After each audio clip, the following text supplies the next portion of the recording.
Comunidade do Evangelho de Deus. Cultos segundas e sextas às 19h30. Um lugar de oração. A maior verdade sobre o dízimo 2. Continuação. Olá, que a paz do Senhor Jesus Cristo esteja com você e sua família. Bom, eu gostaria de continuar falando sobre o dízimo, porém a pedido de um amigo, desta vez, vamos examinar alguns versículos bíblicos que falam a esse respeito. Antes disso, gostaria de preparar você para que haja um entendimento responsável sobre o assunto. Primeiro, você precisa entender que a palavra de Deus é diferente de um livro comum que você costuma ler. A Bíblia é um conjunto de livros que foram escritos pelas mãos de homens, porém inspirados pelo Espírito Santo de Deus. Foram escritos por pessoas diferentes, de época diferente e alguns em linguagem diferente uma das outras. Segundo, não adianta você querer ler a Bíblia com seu próprio entendimento.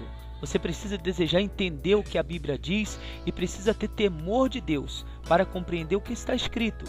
Deus não revela seus segredos a qualquer pessoa, por mais inteligente ou intelectual que seja. Todas as coisas me foram entregues por meu Pai, e ninguém conhece o Filho senão o Pai, e ninguém conhece o Pai senão o Filho, e aquele a quem o Filho o quiser revelar. Mateus 11:27. Então preste muita atenção no que eu vou te explicar. A primeira referência que nós encontramos sobre o dízimo na Bíblia Sagrada está no livro de Gênesis, capítulo 14. E Melquisedeque, rei de Salém, trouxe pão e vinho, e era este sacerdote do Deus Altíssimo. Abençoou-o e disse: Bendito seja Abrão pelo Deus Altíssimo, o possuidor dos céus e da terra. E bendito seja o Deus Altíssimo, que entregou os teus inimigos nas tuas mãos. E a Abrão deu-lhe o dízimo de tudo. Depois disso, outra passagem que nós encontramos em que é falado sobre o dízimo está no mesmo livro de Gênesis, capítulo 28.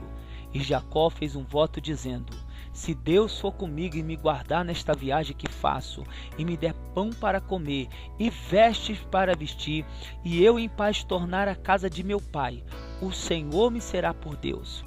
E esta pedra que tenho posto por coluna será casa de Deus, e de tudo quanto me deres, certamente te darei o dízimo.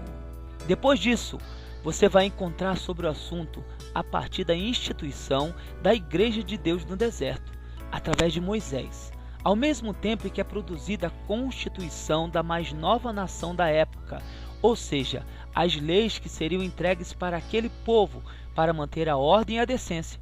Como nós temos em nosso país as nossas leis que ajudam a manter a ordem para que todos possam ter seus direitos e deveres.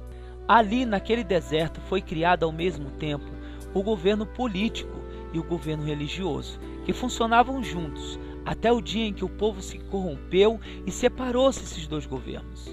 Isso você encontra no livro de 1 Samuel, quando o povo sente inveja das outras nações e pedem a Samuel um rei para si. 1 Samuel, capítulo 8. Então todos os anciãos de Israel se congregaram e vieram a Samuel a Ramá, e disseram-lhe: Eis que já estás velho, e teus filhos não andam pelos teus caminhos. Constitui-nos, pois, agora um rei sobre nós, para que ele nos julgue, como tem todas as nações. Deixando a parte da política de lado, gostaria de te explicar que, assim como uma nação precisa de regras para funcionar direito, a Igreja de Deus também precisa. As regras de um país são chamadas leis, as regras da igreja são chamadas doutrina, conjunto coerente de ideias fundamentais a serem transmitidas e ensinadas, ou seja, doutrina é um ensinamento. Quando foram feitas as doutrinas que aquele povo deveria seguir, uma das coisas que o povo foi ensinado era justamente entregar o dízimo de tudo o que eles possuíam. Para quê? Para sustentar as pessoas que Deus havia escolhido dentre aquela nação para servirem a ele e ao povo no ofício de sacerdotes. Por quê? Porque aquelas pessoas que foram separadas não poderiam ter outra ocupação, teriam que dedicar-se ao ministério que Deus confiou a eles integralmente. Posso garantir para você, era bem menos que as regalias que os políticos têm direito em nosso país. Essa tribo, chamada de filhos de Levi, não podia ter o cantinho só deles. eles foram espalhados no meio das outras tribos, e onde tivesse uma igreja, tinha que ter levitas, porque eram eles quem cuidavam de tudo na igreja.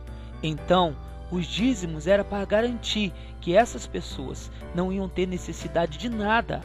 As próprias pessoas que recebiam os dízimos também eram dizimistas. Números capítulo 18.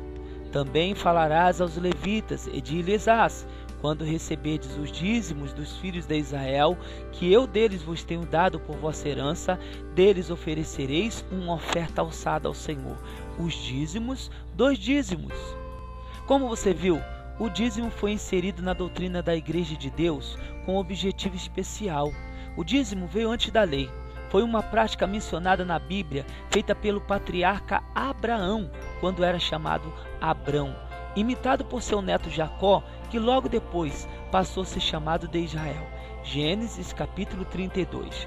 Então disse: não te chamarás mais Jacó, mas Israel, pois como príncipe lutaste com Deus e com os homens e prevaleceste. E desde então, praticada por aqueles que são chamados também de filhos de Abraão, filhos por servirem o mesmo Deus que Abraão serviu, ou seja, por praticarem a mesma fé de Abraão. João capítulo 8. Responderam e disseram-lhe: nosso pai é Abraão. Jesus disse-lhes: se fosses filhos de Abraão, farias as obras de Abraão. Hoje em dia, o fato de existirem tantas igrejas evangélicas nascendo e crescendo cada vez mais se dá justamente pelo fato de pessoas terem contribuído ofertando a Deus os dízimos da prosperidade de cada um deles, com amor no coração, sem sentimento de inveja.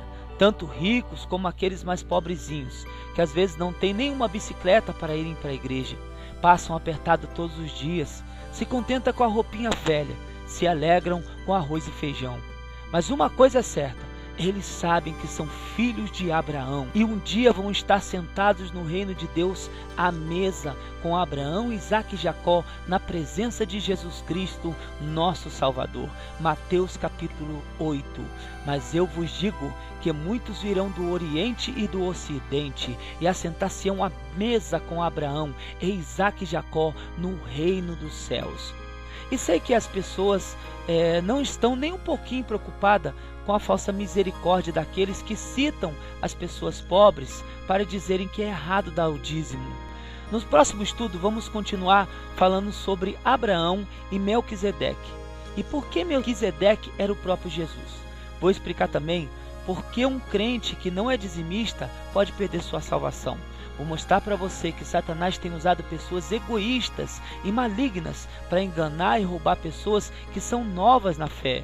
Bom, vou parando por aqui para não ficar comprido o vídeo, mas quero convidar a você para se inscrever em nosso canal e continuar esse estudo conosco. Com certeza, se você não é um dizimista, vai passar a ser depois que você ouvir todas as verdades sobre o dízimo. Deus abençoe você e sua família. Seja nosso amigo no Facebook, Silvana X Lúcio Fraga.